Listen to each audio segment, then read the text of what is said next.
Hello everyone, how are you doing? This is MD Tech here for another quick tutorial. In today's tutorial, I'm going to show you how to disable sleep mode on your Chromebook. So this should hopefully be a pretty straightforward process here, guys. And without further ado, let's go ahead and jump straight into it. So all you have to do is open up the launcher menu and you want to search for settings. Best result, should come back with settings here. Open that up. And then on the left panel, you want to go down and select system preferences. On the right side, underneath storage and power, select power.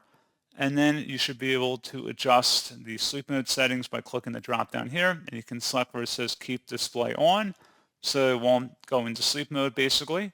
And that's pretty much it.